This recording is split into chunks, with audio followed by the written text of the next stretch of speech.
இருப்பவராக இருப்பவரே, என்றும் மாறாத என் தெய்வமே. இருப்பவராக இருப்பவரே, என்றும் மாறாத என் தெய்வமே.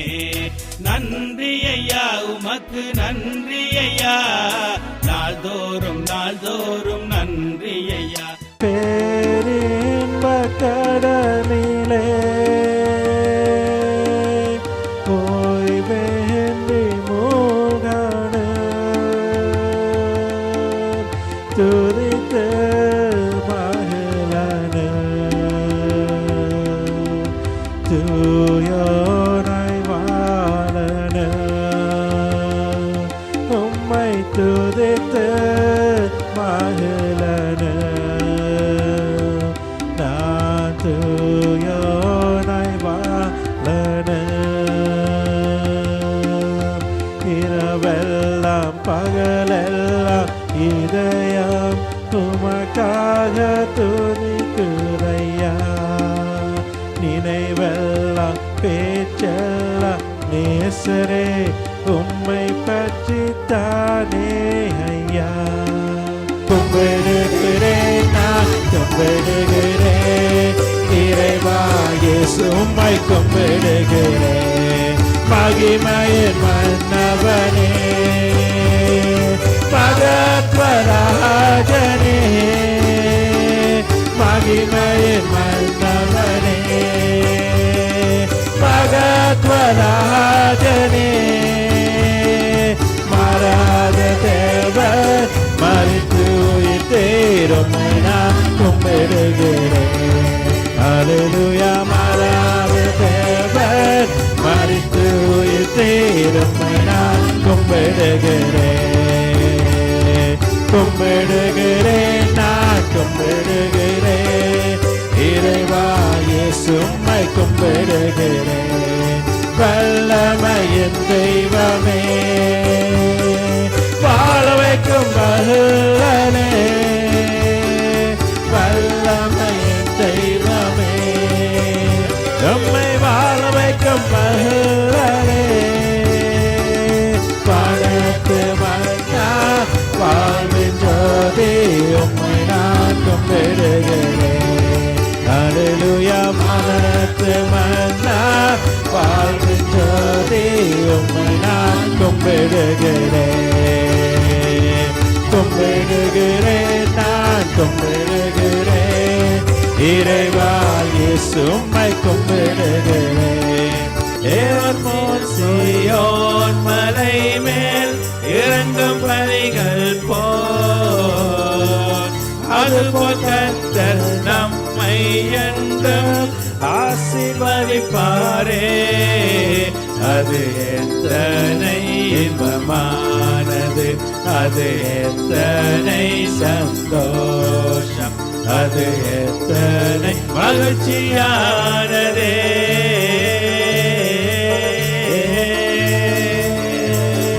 தேவஜனங்கள் கூடும் இடத்தில் தேவன் வந்திடுவார்.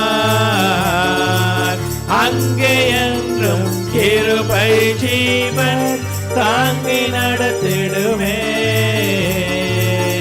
தேவஜனங்கள் கூடும் இடத்தில் தேவன் வந்திடுவார். அங்கே என்றும் கிருபை ஜீவன் தாங்கி நடத்திடுமே. அது எத்தனை நன்மானது, அது எத்தனை சந்தோஷம், அது எத்தனை மகிழ்ச்சியானதே.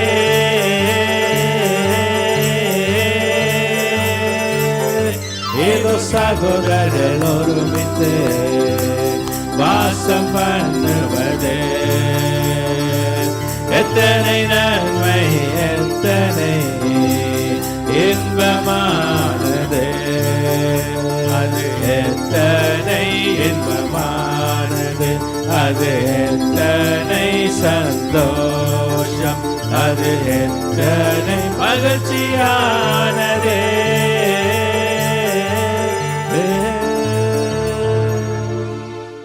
ஏசையா உம்மைத்தானே என் முன்னே நிறுத்தியுள்ளே. ஏசையா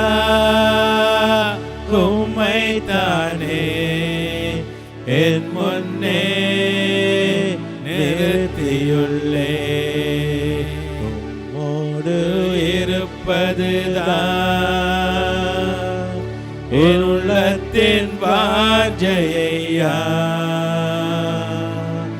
உம் சித்தம் செய்வதுதான் இதயத்தின் ஏக்கமையா. Have you ever heard of an animal called the sloth? I don't know it's in Tamil, but the English ஒரு people மிருகம் hear it. ஸ்லோட் என்ற ஒரு மிருகத்தை கேள்விப்பட்டீங்களோ? எனக்கும் தெரியாது என்ன Tamil. Sloth. It climbs a tree and it's very lazy animal. It doesn't do anything. அந்த Any of the young people, you know what a sloth is, right? Okay, அவங்களுக்கு தெரியுது உண்டு. Okay. All the young people know what a sloth is. So let's take a snail for the Tamil people. Okay, அந்த நத்தை Right. போல உண்டு. This is an animal, the sloth or the snail. This is an animal that does nothing. இது இந்த ஒரு மிருகம், but ஒன்றுமே செய்யாது. It does absolutely nothing. ஒன்றுமே இல்லை அதிலே. The same way, slothful people in the Bible, is many instances. We're going to read some verses. அந்த இதை போல தான் சில இருக்கிறார்கள். அவர்களும் ஒன்றுக்கும் உதவாத மரத்திலே ஓடி ஒட்டி கொண்டிருப்பார்கள் மேலே. The slothful people, they do nothing, and in doing nothing, they miss many opportunities or chances of doing something. அவருடைய வாழ்க்கையில் எவ்வளவோ வாய்ப்புகள் வசதிகள் வந்திருந்தாலும் அவர்கள் ஒன்றுமே செய்கிறதில்லை. Some people might say, psychologists are saying that this world is a very fast world, that you need to slow down, take time, relax, and many things. பலர் சொல்றதை கேட்பீங்க, உலகம் சரியான ஃபாஸ்டா ஓடுது, நாங்கள் கொஞ்சம் ஸ்லோவா ஒவ்வொன்றையும் நிதானமாக செய்வோம் என்று சொல்லி. Even if I ask you this morning, are you slothful, are you lazy or something, you will say no, because you always have something to do. You're very busy. நாங்கள் கால வேளையில் உங்களை ஒவ்வொருவரையும் கேட்டு பார்த்தால் நீங்கள் மெதுவாகவோ அல்லது ஒன்றுக்கும் பிரயோஜனமாக இல்லை இருக்கணும்னு கேட்டால் இல்லை நாங்கள் அப்படி இப்படியெல்லாம் அதுக்கெல்லாம் ஓடி உற்சாகமாக இருக்கின்றதான் எல்லோரும் சொல்லுவார்கள். You will say, I'm very busy, I have no time to even rest. நாங்கள் எங்களுக்கு நேரமே இல்லை, நாங்கள் ரெஸ்ட் இல்லாமல் ஓடி திரிகிறோம் உங்களுக்கு என்று சொல்லுவாங்க, அவ்வளோ பிஸியாக இருக்கிறோம் என்று சொல்லி. But the truth is that the sloth has very little to do with the work or even the speed of life. அந்த அந்த அந்த நத்தை அது ஸ்லோவாக இருந்தாலும் அந்த வாழ்க்கையில் கொஞ்சம் விரைவாக இல்லாவிட்டாலும், the truth about this is that we are lazy about the more important things in life. அது உண்மை என்னவென்று சொன்னால், அந்த எங்களுடைய வாழ்க்கையில் முக்கியமாய் அப்படி இருக்கிறது காரணம் நாங்கள் சோம்பலாக இருப்பதினாலே.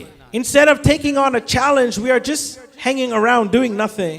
அங்கே எங்களுக்கு முன்னாலே எவ்வளவோ காரியங்கள் இருந்தா கூட நாங்கள் போய் சந்திக்கிறதில்லை, செய்கிறதில்லை, நாங்கள் ஒன்றும் செய்யாமல் இருக்கிறோம். Most of us can admit that we are lazy in certain areas of our own lives. அங்கே எங்களுடைய முழு வாழ்க்கையிலேயும் சில இடங்களிலே மிகவும் சோர்வாக மிகவும் ஸ்லோவாக ஒன்றுக்குமே உதவாமல் இருக்கிற நாட்கள் இருக்கிறது. And most of the time it's the important parts of our lives that we are being lazy about. அங்கே முக்கியமாக எங்களுடைய வாழ்க்கையிலே நாங்கள் சோர்வை பற்றி அந்த லேசியாக இருக்கிறத பற்றி நாங்கள் பார்க்கிறோம். If we look in the Bible, there's one chapter that Jesus mentions 3 different parables about this laziness. ஒரே அதிகாரத்திலேயே 3 பேர்களை குறித்து அவருடைய சோர்வை குறித்து உவமைகளை குறித்து சொல்லப்பட்டிருக்கிறது. Yeah, 3 different stories. Let's look in, and we can see that in Matthew chapter 25. மத்தேயு 25வது அதிகாரத்தை படித்தோமானால், there's 3 parables in this chapter 25 that the Lord speaks about slothfulness, about laziness. அந்த 3 விதமான அந்த சம்பவங்கள் மூலம் அந்த பலவீனத்தை, சோர்வை, புத்தி இல்லாதை குறித்து பார்க்கிறோம். My homework for you is to read this chapter 25 at home if you have a chance today. இன்றைக்கு நீங்கள் உண்மையிலேயே ராவிலே கண்டிப்பாக வேதம் வாசி ஜெபிக்கிறீங்க தானே, அந்த 25 25வது அதிகாரத்தை வாசியுங்கள். We're not going to read all of this morning, but we're going to just quickly go over these 3 different parables. அந்த முழு அதிகாரத்தையும் வாசிக்க போறதில்லை, அந்த முக்கியமான 3 காரியத்தை குறித்து தான் நாங்க பார்க்க போகிறோம். We know about this first parable of the 10 virgins. அந்த 10 கன்னிகைகளை குறித்து நாங்கள் பார்க்கிறோம். In the first story, Jesus talks about a group of bridesmaids. அங்கே முதல் சொல்லுகிறார், அங்கே ஒரு கூட்டம் அந்த மணவாட்டியை பற்றி சொல்லுகிறார். And these bride bridesmaids were waiting for a bridal parade to begin. அங்கே அவர்கள் வந்து அந்த மணவாளன் வாரத்துக்காக அங்கே அவர்கள் காத்து கொண்டிருக்கிறதை குறித்து வருகிறது. In the Jewish culture, the bridegroom goes to the bride's house, picks up the brides, and then they have a celebration afterwards for about a week at the groom's house. அங்கே யூதர்களுடைய கலாச்சாரத்தின்படி அங்கே மணமகன் வீட்டை போய் மணமகனை வரவேற்று அந்த காரியங்களை செய்து ஒரு கிழமை அப்படி கொண்டாடுவார்கள். Therefore, Jesus' parable about the 10 virgins, அங்கே இங்கே 10 கன்னிகைகளை குறித்து அங்கே பார்க்கிறோம். it shows that 5 of them were wise and they brought lamps with them. அங்கே 5 புத்தி உள்ள கன்னிகைகளை காணக்கூடியதாக இருக்கிறது. They brought the lamps and the oil for the lamps. அவர்கள் அங்கே விளக்கும் அதுக்குரிய எண்ணெயையும் கொண்டு வந்தார்கள். Therefore, they were prepared before leaving. அங்கே அவர்கள் அங்கே அதுக்கு முதலே எல்லாவற்றையும் ஆயத்தப்படுத்தி வைத்திருக்கிறார்கள் புறப்பட்டு போறதுக்கு முன்பதாகவே. The other 5 were kind of airheads. They have nothing in their brains. அவர்கள் மிச்ச 5 பேரும் அவர்கள் ஆயத்தங்கள் இல்லை. They brought no oil for the lamps. ஆனா எல்லாம் வந்திருக்கிறார்கள், ஆனா விளக்கு ஆயில் கொண்டு வரவில்லை. This is like some people when you go on a trip or vacation. சிலர் இப்படி தான் வெக்கேஷன் போய்க்கல போவார்கள். At the last minute they pack everything. கடைசி நிமிடங்களே பேக் பண்றது. At the last minute you forget something. கடைசி நிமிடங்களே சிலரை மறந்து விட்டு போறது. Then at the last minute you run around looking for a store to buy that. அதுக்கு அப்புறம் தான் கடையில் ஓடி போய் கடைசி நிமிடத்தில் வாங்க வலிக்கிறது. Therefore these 5 women were prepared. இந்த 5 கன்னிகைகளும் நல்ல ஆயத்தத்தோடு அவர்கள் எல்லாம் ஆயத்தப்படுத்தி இருந்தார்கள். And the second half of 5 in the group did not bring any oil for the lamp. அங்கே அவர்கள் வந்து மற்றவர்கள் ஆயத்தம் இல்லாமல் வந்திருக்கிறார்கள், எண்ணெய் இல்லாமல். The parade, the celebrations all began at midnight. அங்கே நடுராத்திரியிலே அந்த காரியங்கள் ஆயத்தமாகிறது. And the ones who had oil in their lamps joined the parade. அங்கே அந்த அவர்கள் அந்த அதோடு சேர்ந்து அந்த ஓயில் உள்ளவர்கள் புத்தி உள்ளவர்கள் அதிலே இணைந்து கொள்கிறார்கள். And they made it all the way to the groom's house and they joined the celebration that was happening there. அந்த கொண்டாட்டம் ஆயத்தப்படுத்தி அந்த சம்பவம் நடந்து கொண்டிருக்கிறது. The 5 foolish virgins, அந்த புத்தி இல்லாத கன்னிகைகள் 5 பேரும், they were looking at their nails. அங்கே அங்கே தங்களுடைய நகத்தை பார்த்து playing with their hair, அந்த தலையை மயிரோடு விளையாடி கொண்டு worrying about what they have forgotten. அங்கே அவர் எல்லாவற்றையும் மறந்து விட்டார்கள் முக்கியமானதை. They worried about the oil that was needed in their lamps. அந்த lamp அந்த விளக்குக்கு அந்த oil தேவை என்றதை அவர்கள் மறந்து விட்டார்கள். And then now they begin searching frantically. They begin panicking and looking everywhere for the oil. இப்போதான் தேடுகிறார்கள், எங்கே நாங்கள் oil எடுக்கலாம், இதுக்கு விளக்குக்கு oil தேடுகிறார்கள். Finally they found some oil. அங்கே கடைசியாக கொஞ்சம் oil-ஐ கண்டுபிடித்தார்கள். And they went to the bridegroom's house. அங்கே அந்த மணவாளன் வீட்டுக்கு போனார்கள். And they asked if they can come in. அங்கே உள்ளே வரும்படி. They asked if they can now join the celebration. எங்களோடு வந்து நீங்களும் இணைந்து கொள்ளுங்கள் கொண்டாட்டத்தில் என்று கேட்கிறார்கள். The bridegroom answers them and says, அந்த 5 அந்த புத்தியில்லார் சொல்லுகிறார்கள், that the bridegroom tells them, அவர்களுக்கு அங்கே சொல்லுகிறார்கள் மணவாளனால், that there's no room for them. அங்கே உங்களுக்கு இடம் இல்லை. And then they were left out. அவர் அங்கே வெளியே போய்விட்டார்கள். 4 things were required of these bridegrooms. அந்த 4 காரியங்கள் இதில் நாம் பார்க்கிறோம். And 4 things they failed to do. 4 காரியங்களை செய்ய மறந்து விட்டார்கள். You and I have a responsibility for knowing what God desires for us to do with our lives. எங்களுடைய வாழ்க்கையிலே எங்களுடைய வாஞ்சை ஆண்டவருக்காக நாங்கள் ஏதாவது ஒன்றை செய்ய வேணும். You and I have a responsibility to plan for our eternal future. எங்களுடைய ஊழியங்கள் எதிர்காலத்துக்காக நாங்கள் செய்ய வேண்டியதுக்கு பொறுப்புள்ளவர்களாக இருக்கிறோம். You and I have responsibility from God to see what is important in our lives. எங்களுடைய வாழ்க்கையிலே எவ்வளவு முக்கியமான தேவனுக்கு செய்ய வேண்டும் என்று பொறுப்புள்ளவர்களாக இருக்கிறோம். And you and I have the responsibility to be sensitive to God's timing. ஆண்டவருடைய நேரத்தை அறிந்து செயல்படுவதற்கு நீங்களும் பொறுப்புள்ளவர்களாக இருக்கிறோம். These 4 things these women did not do or follow. இந்த 4 காரியங்களை இவர்கள் செய்ய மறந்து விட்டார்கள், பின்பற்ற மறந்து விட்டார்கள். They forgot the will of God in their lives. தேவனுடைய சித்தத்தை இவர்கள் செய்ய மறந்து விட்டார்கள். They forgot to plan for the eternal future. அவருடைய அந்த திட்டம் போட மறந்து விட்டார்கள் எதிர்காலத்தை குறித்து. They forgot to see what is the most important thing. அதிலே என்ன முக்கியமானது என்பதை தெரிந்தெடுக்க மறந்து விட்டார்கள். More importantly, they were not sensitive to the God's timing. அவருடைய நேரத்தை அங்கே அவர்கள் கணித்து செய்ய தவறவிட்டார்கள். Many people think they can do something now, but that's not God's timing. அந்த சில செய்வார்கள், நான் இப்பொழுது சில காரியங்களை செய்ய வேண்டும் என்று. Many people leave அதல்ல things. தேவனுடைய நேரம். Many people leave things for later, but that's not God's timing. சிலர் சொல்லுவார்கள் ஆறுதல பிறகு ரிட்டையர் பண்ணி பென்ஷன் வந்தா செய்யலாம் என்று. அதுவும் லேட் தான். You need to be sensitive to God's timing. அவருடைய நேரத்தை அறிந்து செயல்பட வேண்டும்.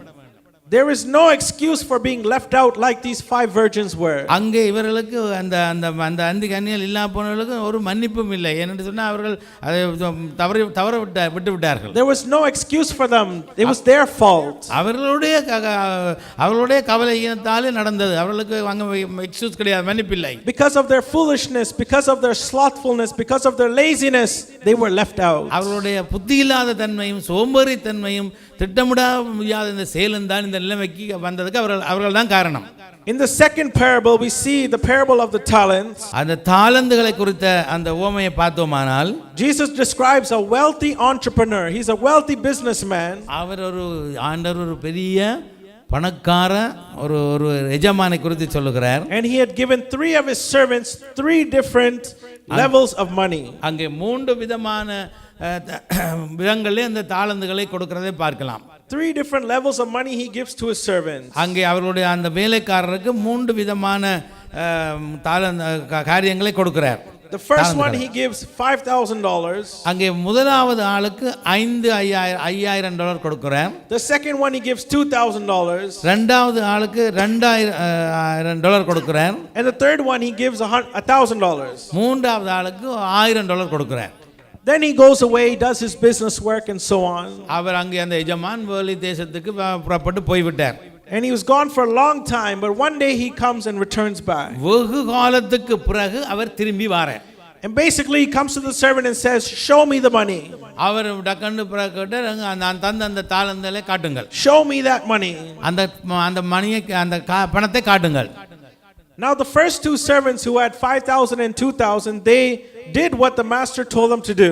அந்த அவர் என்ன செய்ய சொன்னாரோ அதை அவர்கள் திறமாக செய்தார்கள். அந்த முதல்ல $5,000 கொடுத்தவனும் $2,000 கொடுத்து வாங்கினவனும் திறமையாக செய்து முடித்தார்கள். And we see that they increased their money by double. அங்கே அவர்கள் அதை இரட்டத்தனையாய் பெருக்கி வைத்திருந்தார்கள். 5,000 கொடுத்தவன் $10,000 ஆக்கிட்டான், $2,000 கொடுத்தவன் $4,000 ஆக்கிட்டான். We see they've increased their money by double, each 5 to 10 and 2 to 4. அங்கே 5,000 10 ஆக்கினான், மற்ற 2 4 ஆக்கி விட்டான்.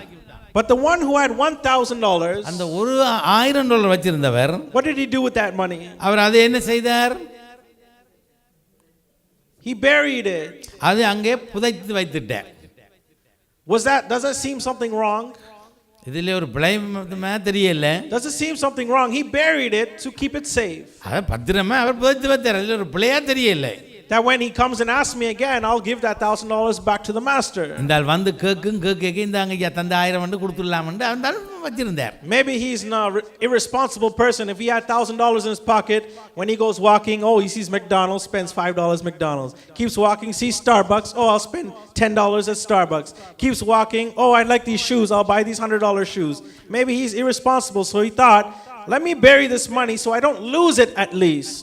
சிலரிடம் $1,000 கொடுத்திருந்தா பாக்கெட் கொண்டு போய் அங்கங்கே பார்த்து செலவழிச்சிட்டு கண்டது இல்லாமதோ போனாலும் இந்த சிஸ்டர் இது மாதிரி தானே போட்டிருந்தவா வேறு ஒரு கலர் வாங்கி செலவழிச்சிட்டு வந்துடுவார்கள். ஆனால் இவன் பத்திரமா அந்த காசு இருக்கட்டும் வந்து புதைத்து வைத்தான், பிள்ளையே இல்லை. But there's something different here. ஆனா ஒரு ஏதோ ஒரு வித்தியாசம் இருக்கிறது. If you read in the verses, the master was very angry with him. ஆனால் எஜமானுக்கு இந்த இவன்ல தான் கோபம், இந்த புதைச்சி வச்சிருக்க மேல பயங்கர கோபம் வந்துடுது. Again, I want you to read this chapter 25 at home so you have a clear and a better understanding afterwards. திரும்பமா சொல்லுகிறேன், நீங்கள் மறந்துடாமல் இந்த 25 அதிகாரத்தை நீங்கள் வாசித்தீங்கன்னா உங்களுக்கு இன்னும் அதிகமா இது விளங்கக்கூடியதாக இருக்கும். So now the master was very angry and he threw the servant out. அந்த அவருக்கு அவர் மேல பயங்கரமான கோபம் வந்து விட்டது.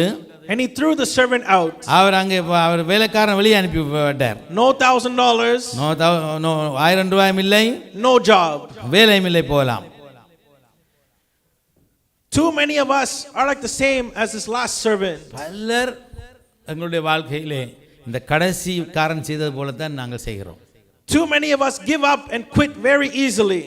அங்கே சுலபமாக நாங்கள் அந்த காரியத்தை செய்து முடிக்கிறோம். We give up very easily. We don't even try. அங்கே நாங்கள் சுலபமாக செய்து முடிக்கிறோம். நாங்கள் அதை செய்கிறதுக்கு முயற்சிக்கிறதும் இல்லை. Yeah, we don't even try. We just give up and not even try and do anything. அங்கே என்னதான் ஆண்டவர் தந்த அந்த காரியம் செய்தனால நாங்கள் அதை செய்ய முயற்சிக்கிறது இல்லை. Some people think, what's the use?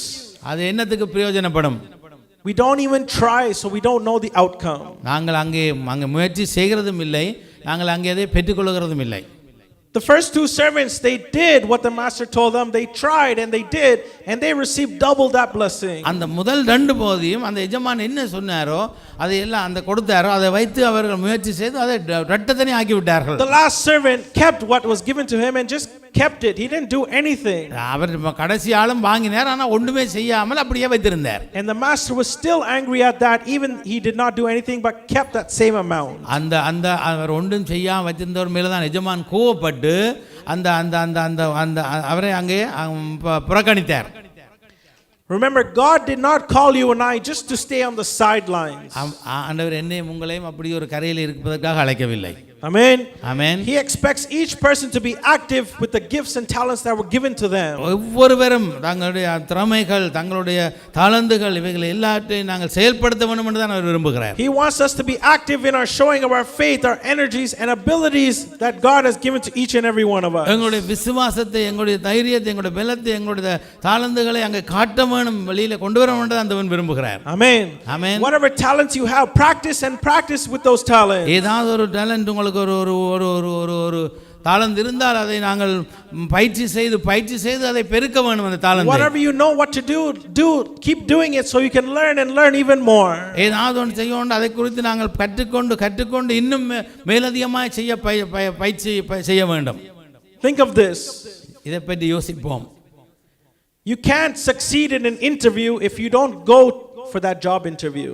இந்த நேர்முக பரீட்சையில் நான் வெற்றி அடைவேன் என்ற ஒரு எண்ணம் இல்லாவிட்டால் அதை போய் அந்த நேர்முக பரீட்சையை சந்திக்காமறது தான் நல்லது. You can't overcome that interview if you don't even go to the interview. ஏனென்றால் உங்களை அங்கே முயற்சி செய்து அதில் வெல்ல முடியாது என்று சொன்னால் பேருந்தே நாங்கள் அந்த இன்டர்வியூவில் போய் மெனக்கிடுவாங்க. If you don't apply for the job, then how are you going to get the job? அதே நேரத்தில் பாருங்கள், நீங்கள் வேலைக்கு நீங்கள் அப்ளிகேஷன் விண்ணப்பம் பண்ணாவிட்டால் எப்படி அந்த வேலையை பெற்றுக்கொள்ள முடியும்? Right?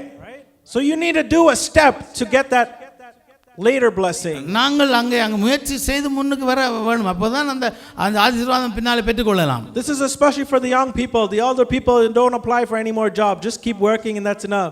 This is for the young people to encourage you this morning. சில வாலிப பிள்ளைகள் அப்படித்தான், ஏதாவது ஒரு வேலை கிடைச்சு அப்படியே இருந்து அதிலே முயற்சி செய்து முன்னேறக்கு முயற்சி செய்கிறதில்லை. Therefore, do what you do and know to do and continue to do it and learn even more. ஏதாவது செய்யணும்னா செய்யுங்கள், அதை தொடர்ந்து செய்யுங்கள், அதை விட அதை பற்றி கூட அறிந்து கொள்ளலாம். You don't know the potential or how far you can go if you never try. எங்களுக்கு தெரியாது நாங்கள் எவ்வளவு தூரம் போவோம், அதை ஏனென்றால் நாங்கள் அதை முயற்சி செய்கிறது இல்லை.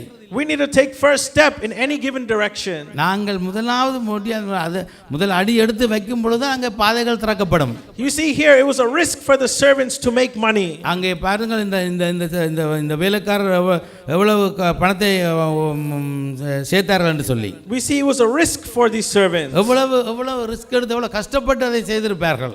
They could have lost that $5,000 very easily. அவர் அங்கே $5,000 இலகுவாக இழந்தும் இருக்கலாம். They could have lost that $2,000 very easily. அந்த $2,000 ஈஸியாக இழந்தும் இருக்கலாம். They knew the master would come and ask for a bigger return. அவர்களுக்கு தெரியும் எஜமான் வந்து கேட்பார் அங்கே பெரிய அமௌண்ட் என்று சொல்லி தெரிஞ்சபடியாக தான் இதை அவர்கள் பெருக்கி வைத்திருந்தார்கள். Even though it was a risk, they still took that step. ஏதாவது கடினமாக இருந்தாலும் நாங்கள் ஸ்டெப் பண்ணி முயற்சி செய்து முன்னுக்கு வர வேண்டும். Some people don't take any step because they are afraid. அங்கே சிலருக்கு ஒரே பயம், முன்னுக்கு ஒரு முயற்சி செய்து அதை செய்வோம் என்று சொல்ல பலருக்கு பயம்.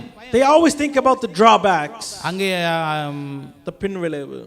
அவர்கள் அதை யோசிப்பார், இதால் என்ன வருமோ, இப்படி வந்துருமோ, இப்படி வந்துருமோ, அதை பற்றி யோசிப்பார். They always think about what will happen later on. அந்த பின்னாலே என்ன வரும் என்று சொல்லி அதை பற்றியே யோசிச்சு பயந்துடுவார். But if you don't take that step, you don't know what will happen later நீங்க on. அங்க ஸ்டெப் பண்ணி அங்க ஃபார்வர்ட் பண்ணி நீங்க முன்னுக்கு போய் முயற்சி செய்தால்தான் அதில் என்ன பலன் வருதுன்னு கண்டு கொள்ளலாம். The one servant thought he didn't need to do anything with the money given to him, the $1,000. அந்த 1000 பற்றி ஒன்றுமே செய்யவில்லை, சும்மா இருந்துட்டார் அப்படியே. It showed how his laziness. அவர் தன்னுடைய அந்த சோம்பேறித்தனத்தை காண்பிக்கிறார். It showed he had no initiative. அங்கே தன்னால் செய்ய அந்த பலவீனத்தை தன்னால் செய்ய முடியாததை காண்பிக்கிறார். And he had no caring for others. அங்கே அவர்களுக்கு மற்றவரை குறித்து ஒரு கரிசனையும் இல்லை. He didn't even try to do something with that money. அந்த காசை வச்சு ஏதாவது செய்வான்னு கூட முயற்சி கூட செய்யவில்லை. It takes faith to overcome this laziness or slothfulness. அவருக்கு அந்த மேற்கொள்ளலாம் அந்த விசுவாசம் அவருக்கு இல்லை. It takes discipline to overcome our laziness. அங்கே நாங்கள் எங்களுடைய இந்த சோர்வில் இருந்தும் இந்த பலவீனத்தில் இருந்து நாங்கள் வெளியேறதுக்கு முயற்சி செய்ய வேண்டும். This is the point that I want you to understand this morning. இந்த காரியத்தை தான் நான் உங்களுக்கு விளங்க வைக்க முயற்சிக்கிறேன் இந்த காலவேளையிலே. Not only has the Lord given each and every one of us abilities and talents. ஒவ்வொருடைய அங்கே தாளந்துகளையும் அவருடைய திறமைகளையும் அங்கே நாங்கள் ஒவ்வொருவரும் பயன்படுத்த முயற்சி செய்ய வேண்டும். But he's also given us a measure of faith and a free will to do stuff. அங்கே எங்களுடைய விசுவாசத்தை நாங்கள் பயன்படுத்தி நாங்கள் அங்கே இலகுவாக அதை செய்ய முயற்சி செய்ய வேண்டும்.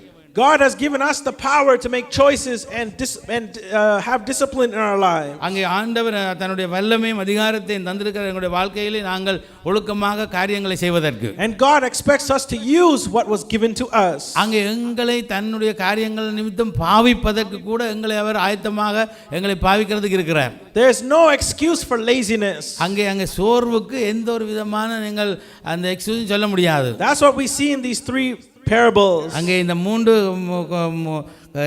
ஊழியக்காரரை குறித்து மேலே பார்க்கிறோம். The first parable, there was no excuse. The ladies were not even allowed to go inside. They were thrown out. அங்கே முதலாவது ஆள் அப்படி செய்யல, அதனால அவர் அங்க வெளியில கூட அவர் அனுப்பல. The second parable of this money, there was no excuse. The master came and threw out the servant. அவர் கூட அவருடைய இரண்டாவது ஆள் கூட அங்கே அவர்கிட்ட இருந்து ஒரு சாட்டும் சொல்லவில்லை, அவரை கூட அவர் அங்கே வெளியே அனுப்பவில்லை. Therefore there is no excuse for laziness. அங்கே அதனால இந்த சோர்வுக்கு நீங்க எந்தவித சாட்டு போக்கும் சொல்ல முடியாது. It's not a matter of how much we've been given. அங்கே இருக்கட்டும் எவ்வளவு தேவன் எங்களுக்கு தருகிறார் என்பதல்ல. But it matters about what we are doing with what we are given. அவர் தந்ததை வைத்து நாங்க என்ன செய்கிறோம் என்றதுதான் கேள்வியே. Tell the person beside you. பக்கத்துல உள்ள ஆளை பார்த்து சொல்லுங்க. It matters about what you have been given. அவர் எங்கள்ட்ட என்ன இருக்கண்டல்ல. It matters about what you have been given. எங்களுக்கு தந்ததை நாங்கள் என்ன செய்கிறோம். Jesus continues on to the third parable. அந்த மூன்றாவது உவமையை பார்ப்போம். He continues on to the third parable about being lazy or slothfulness. அந்த சோர்வை குறித்தும் சோம்பேறியை குறித்தும் பார்ப்போம் மூன்றாவது காரியத்தை. Jesus told a story about a king here. ஒரு ராஜாவுடைய அங்கே சம்பவத்தை குறித்து சொல்லுகிறார். Who judges his people according to whether they do his will or not. அவர் தன்னுடைய சித்தத்தை அவர் செய்தாரோ இல்லை என்பதை குறித்து பார்க்கலாம். To the righteous group he says something. அங்கே நீதிமான்கள் group ஒரு குரூப் இருக்கிறது. He says to enter into the joy of the Lord. அங்கே அவருடைய சந்தோஷத்திலே பிரவேசித்தார்கள். He says enter into the joy of the Lord, for when I was hungry you fed me. பசியா இருந்தேன் நீங்க எனக்கு போஜனம் தந்தீங்க. When I was thirsty you gave me drink. நான் அங்கே தாகமா இருந்தேன் எனக்கு தாகத்துக்கு தண்ணி தந்தீங்க. When I was naked you clothed me. அங்கே நான் நிர்வாணமா இருந்தேன் எனக்கு உடுப்பு தந்தீர்கள். When I was a stranger you took me in. அங்கே நான் அந்நியனா இருந்தேன் நீங்க என்ன சேர்த்துக் கொண்டீர்கள். And the righteous said, அவர் நீதிமான்கள் சொல்லுகிறார்கள், when did we take you in, Lord? ஆண்டவரே எப்போ நாங்கள் இதை செய்தோம். The Lord says, ஆண்டவர் சொல்லுகிறார், when you did it unto the least of them you did it unto me. அங்கே இவைகளை நீங்கள் எவைக்கு செய்தீர்களோ அது நீங்க எனக்கே செய்தீர்கள். And now the king says to the unrighteous group, அங்கே மற்றவர்களை பார்த்து சொல்லுகிறார் அந்த நீதியாய் நடக்காதவர்களை குறித்து. He says to get out of my sight. என்னை விட்டு அகன்று போங்கள். Get out of my sight. Don't even stand in front of me. என்னுடைய பார்வையிலே நிக்காதீர்கள், முன்னாலேயே நிக்காதீர்கள், என்னை விட்டு அகன்று போங்கள். I don't even want to see you. நான் உங்களை பார்க்க கூட விரும்பவில்லை. When I was hungry நான் பசியாயிருந்தேன், you did not feed me. எனக்கு போஜனம் தரவில்லை. When I was thirsty, தாகமாயிருந்தேன், you did not give me a glass of water. எனக்கு நீங்க தாகம் தீர்க்கவில்லை. When I was a stranger, அங்கே நாங்கள் அந்நியனாயிருந்தேன், you slammed the door in my face. என்னை நீங்கள் அங்க கதவை விட்டு வெளியால் அனுப்பிவிட்டீர்கள் என்னை வெளியிலே. When I was naked, அங்கே நான் நிர்வாணமாயிருந்தேன், you did not give me any clothes. ஏதாவது ஒரு உடுப்பு கூட நீங்க தரவில்லை. For this group of people, the king said to get out of my face, get out of my sight. அவர் சொல்லிட்டார், ராஜா என்னுடைய பார்வைக்கு முன்னாலே நீங்கள் நிற்கப்படாதுன்னு துரத்தி விட்டார். You and I have been given everything by God. நானும் நீங்கள் உங்களுடைய ஆண்டவருக்கு எவ்வளவு எல்லாம் செய்கிறோம். But what are we doing with the things we have been given? எங்களுடைய வாழ்க்கையிலே நாங்கள் என்ன ஆண்டவருக்கு செய்கிறோம்? Are we just keeping those things? Are we just keeping it? அதை நாங்கள் செய்து கொண்டிருக்கிறோம். When you buy a new clothes, are you giving away one old clothes? நாங்கள் அங்கே புது உடுப்பு வாங்கும் பொழுது அந்த பழசை வேறு ஆட்களுக்கு கொடுப்போம். When you buy a new sari, do you give one old sari to someone else? எப்ப நீங்க புது சாரிகள் கணக்க வாங்கினா அந்த பழைய சாரிகள் யாருக்கு கொடுக்குறீங்களோ கொடுத்தீங்களோ? When you buy one new tie, do you give away one old tie? New tie வாங்கினா அந்த பழைய டைகளை டை கட்டாதவன் இல்லாம கொடுக்கணும். When you buy a new shirt, do you give one of your old shirts to someone else? நாங்க புது ஷர்ட்டுகள் வாங்கும்போது அந்த பழைய நல்ல ஷர்ட்டுகளை மற்றவர்களுக்கு கொடுக்கணும். Or is your closet keep growing space, you have to buy another box to put in the basement, more clothes in the basement, more clothes in the attic, or you keep gathering and gathering and gathering? அங்கே புதுசு வாங்கிக்க அங்கே பழசுல எல்லாம் கார்பெட்ல கட்டி கீழே கொண்டே வைத்து பேஸ்மெண்ட்ல சேர்த்து விடுவார்கள். To this group, இந்த ரெண்டு குரூப் போய் பார்த்தால், the righteous group, the king says to enter into the joy of the Lord. அங்கே அவர் நீதிமான்கள் பார்த்து சொல்லுகிறார், என்னுடைய சந்தோஷத்துக்குள் பிரவேசியுங்கள். To the unrighteous group, அந்த அநீதி உள்ளவர்களை பார்த்து சொல்லுகிறார், the king said to get out of my sight. அங்கே என்னுடைய பார்வையிலே கூட நிக்க வேண்டாம்னு துரத்தி விட்டார். When we ask people to do some kind of involvement in ministry, நாங்கள் மக்களை கேட்ப, நீங்கள் தேவனுடைய ஊழியத்திலே என்ன காரியத்திலே பங்கு பெற்று செய்கிறீர்கள்? they give two types of answers. சிலர் ரெண்டு விதமான பதில்கள் சொல்லுவார்கள். The first one, they'll say, I'm not the pastor, there's nothing for me to do. நான் அங்கே போதர் இல்லை, நான் ஒன்றுமே செய்ய தேவையில்லை. The Bible says to minister to someone else is a ministry of God. அங்கே வேதம் சொல்லுகிறது, இன்னொருவருக்கு ஆண்டவரை பற்றி சொல்லுறதே பெரிய ஆண்டவருக்கு செய்கிற பெரிய வேலை. Another ministry is by helping other people, like we see in these verses. அங்கே மற்றவர்களுக்கு உதவி செய்வது அது ஒரு பெரிய ஊழியம். When you help another person's any kind of need, that is ministry. ஒருவருக்கு என்ன தேவை என்று அறிந்து அதை உதவி செய்வது அதே ஒரு ஊழியம்தான். The need could be emotional needs, அங்கே சிலருக்கு அவர்களுக்கு தேவையானதை அறிந்து செயல்படுவது, or practical needs, அங்கே அவர்களுக்கு முக்கியமாக தேவையானது, or material needs, அங்கே some possessions, சில பொருட்கள் தேவையாக or இருக்கும், spiritual needs, அல்லது ஆவிக்குரிய தேவைகள் இருக்கலாம், சரீர தேவைகள் இருக்கலாம், அல்லது பொருள் தேவைகள் இருக்கலாம். Through the third parable, you and I are taught to meet the needs of those who are in need. அங்கே மூன்றாவது ஆள் செய்தது போல இல்லாமல் நாங்கள் தேவையானவர்களுக்கும் உதவி செய்ய முடியாதவர்களுக்கும் அந்த காரியத்தை நாங்கள் பகிர்ந்து கொடுத்து உதவி செய்வோம். We are to do our best to meet the needs whenever and wherever we are able to. அங்கே எங்களால் எப்போ முடியுமோ எப்போ சந்திக்க முடியுமோ எல்லாம் வருது அந்தந்த நேரங்களில் எங்களால் கூடியானது திறமையானதே அவர்களுக்கு செய்ய வேண்டும். Every person has a need in some kind of area. ஏதோ ஒவ்வொருவருக்கும் எங்கேயோ ஒரு இடத்துல ஒவ்வொரு தேவைகள் இருக்கிறது தான். And we are called to minister to that needs of others. அந்த காரியங்களை குறித்து அவர்களுக்கு நாங்கள் மற்றவர்களுக்கு தேவனுடைய நாமத்திலே அந்த காரியங்களை ஊழியங்களை செய்ய வேண்டும். Jesus was very practical in his teaching. இதை குறித்து அவர் மிகவும் திறமையாக உபதேசம் செய்திருக்கிறார். He mentioned people who were in need. அவர் சொல்லியிருக்கிறார், யாருக்கு தேவை உள்ளவர்கள் அவர்களை சந்திக்கும்படி. He says the hungry people, பசி உள்ளவர்கள், the thirsty people, தாகமா இருக்கிறவர்கள், the strangers, அங்கே அந்நியராக இருக்கிறவர்கள், the sick people, அங்கே வியாதியோடு இருக்கிறவர்கள், the prisoners, அங்கே ஜெயிலில் சிறைச்சாலையில் இருக்கிறவர்கள், the naked people, அங்கே உடுப்புகள் வசதி இல்லாமல் நிர்மாணமா இருக்கிறவர்கள். These people still live in this world that we live in today. இன்றைக்கும் இந்த உலகத்தில் இப்படிப்பட்டவர்கள் நிறைய இருக்கிறார்கள்.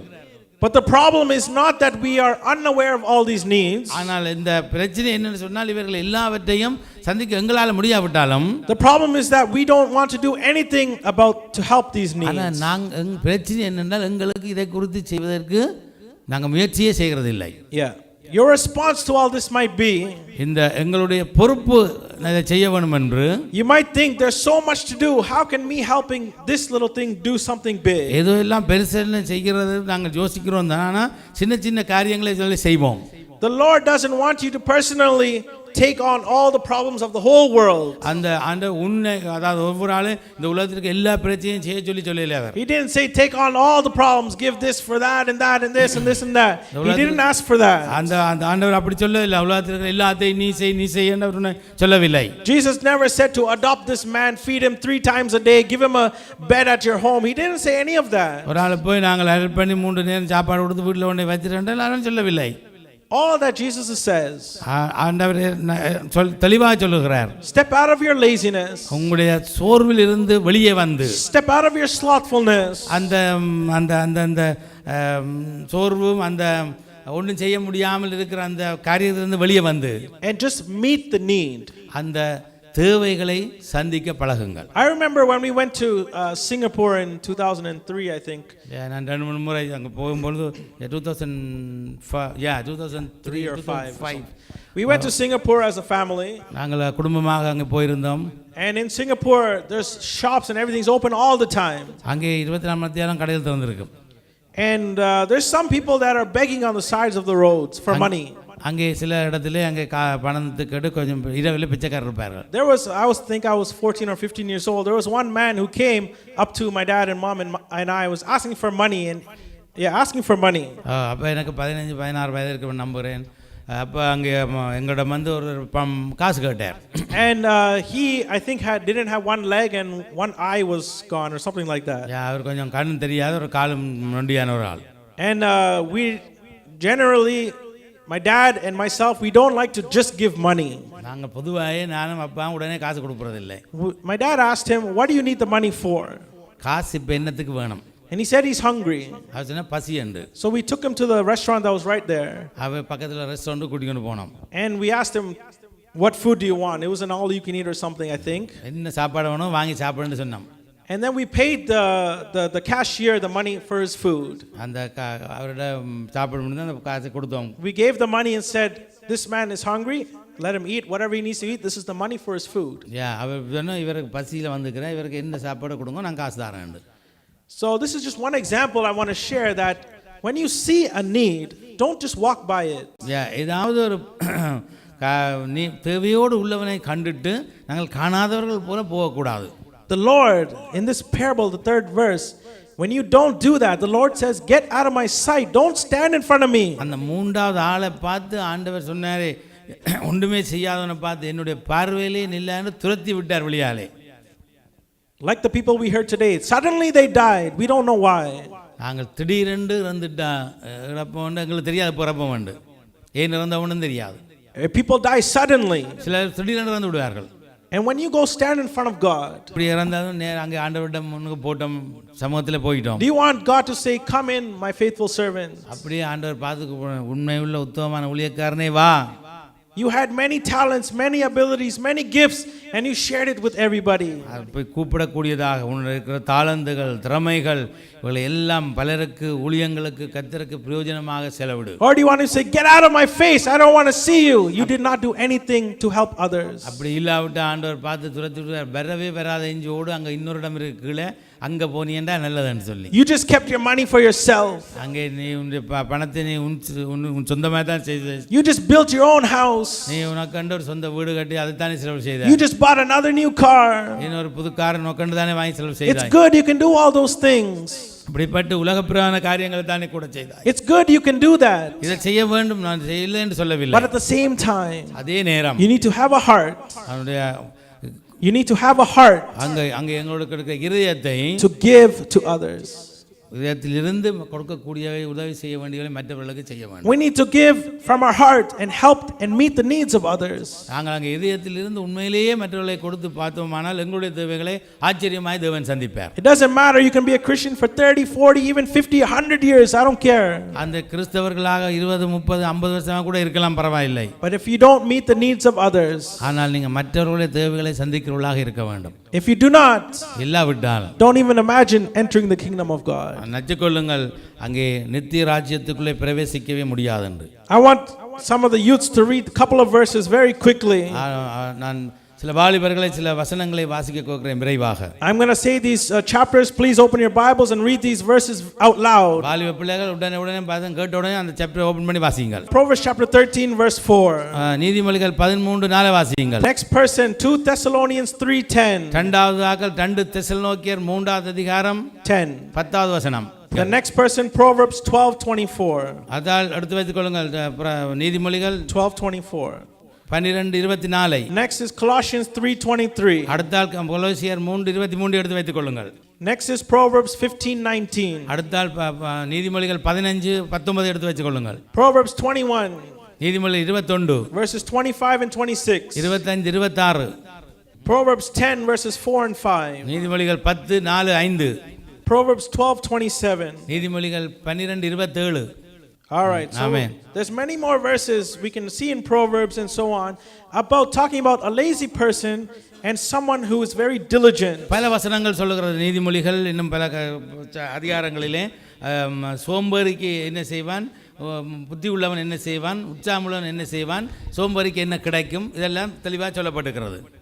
A solution to laziness or being slothful. இதுக்கு என்ன தீர்வு? இந்த சோம்பலுக்கும் இந்த அந்த ஒன்றும் செய்யாம மனதில்லாம இருக்கிறதுக்கும் தீர்வு தான் என்ன? Let's go to Proverbs chapter 6. நீதிமொழிகள் 6வது அதிகாரத்துக்கு திருப்பிக் கொள்வோம். Everyone, Proverbs chapter 6. எல்லோரும் திருப்பிக் கொள்வோம் நீதிமொழிகள் 6வது அதிகாரம். Let's all stand together once you get those verses. எல்லோரும் நாங்கள் எழுந்து நிற்போம். நீதிமொழிகள் 6வது அதிகாரத்தை எடுத்து வச்சு எல்லோரும் எழுந்து நிற்போம். Proverbs chapter 6. நீதிமொழிகள் 6வது அதிகாரம். We'll read it together, English and Tamil, verses 6 to 11. 6ல இருந்து 12 வரை முதல்ல ஆங்கிலத்திலே together. ஆங்கிலத்திலே வாலிப பிள்ளைகள் வாசியுங்கள், பெரியவர்கள் தமிழிலே வாசியுங்கள். நீதிமொழிகள் 6வது அதிகாரம் 6ல இருந்து 12 வரை. சோம்பேறியே, நீ எறும்பினிடத்தில் போய் அதன் வழிகளை பார்த்து ஞானத்தை கற்றுக்கொள். அதற்கு பிரபுவும் தலைவனும் அதிகாரியும் இல்லாதிருந்தும் கோடை காலத்தில் தனக்கு ஆகாரத்தை சம்பாதித்து அறுப்பு காலத்தில் தனக்கு தானியத்தை சேர்த்து வைக்கும். சோம்பேறியே, நீ எவ்வளவு நேரம் படுத்திருப்பாய், எப்பொழுது உன் தூக்கத்தை விட்டு எழுந்திருப்பாய். இன்னும் கொஞ்சம் தூங்கட்டும், இன்னும் கொஞ்சம் உறங்கட்டும், இன்னும் கொஞ்சம் கையை முடக்கிக் கொண்டு நித்திரை செய்யட்டும் என்பாயோ. உன் தரித்திரம் வழிப்போக்கனை போலவும் உன் வறுமை ஆயுதம் அணிந்தவனைப் போலவும் வரும். Amen. These verses I want to share today, especially for the young people. இந்த இது இன்றைக்கு நிச்சயமா இந்த வாலிப பிள்ளைகளுக்காக இந்த வார்த்தைகளை சொல்லுகிறேன். Some people have finished university and college already. சிலர் அங்கே யூனிவர்சிட்டி முடித்துட்டார்கள், காலேஜ் முடித்துட்டார்கள். Next month the school is over for the younger children. மற்றவர்களுக்கும் அடுத்த மாதம் அங்கே பள்ளிக்கூடம் லீவ் விடுகிறது. It's very important never to be lazy in what you need to do. அங்கே முக்கியம், அங்கே சோம்பேறியா இராதீங்க. நீங்க என்ன செய்யணும் அதை செய்யுங்கள்.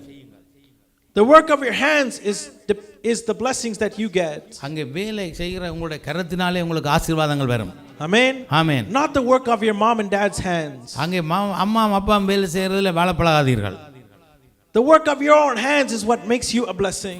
நீங்கள் உங்களுடைய கையால் வேலை செய்யுங்கள், அது உங்களுக்கு மிகவும் ஆசீர்வாதம். If there's any laziness or slothfulness in your lives this morning, இந்த கால வேளையிலே யாராவது சோர்வோடும் வேலை செய்ய மனமில்லாமலும் இருக்கிறவர்கள், and people who put everything to the last minute, அந்த கடைசி நிமிடம் வரை அங்கே செய்வோம் இருக்காமல், like the 3 parables that we saw, அந்த 3 ஊழியக்காரரை குறித்து பார்த்தோம். Matthew chapter 25. மத்தேயு 25லே பார்த்தோம். Don't be that slothful person. சோர்வுள்ளவர்களாய், பலனில்லாதவர்களாய், சோம்பேறியாய் இராதீர்கள். Because in all 3 situations, parables we saw, they threw them outside away from themselves. அந்த 3 காரியங்களை குறித்து பார்த்தோம். அந்த கடைசி உள்ள ஒன்றும் செய்யாதவனை குறித்து வெளியாலே துரத்தி விடப்பட்டான். Let's all close our eyes. கண்களை மூடுவோம். கர்த்தராகிய இயேசு கிறிஸ்துவுடைய கிருபையும் எங்கள் பிதாவாகிய தேவனுடைய அன்பும் பரிசுத்த ஆவியானுடைய அந்யோன்ய வடத்தில் ஐக்கியமும் ஆண்டவர் இங்கு கூடி நிற்கிற நம்முடைய பிள்ளைகள் ஒவ்வொருவரோடும் இன்றும் என்றும் சதா காலங்களிலும் தங்கி ஆசீர்வதிப்பீராக. ஆமென்.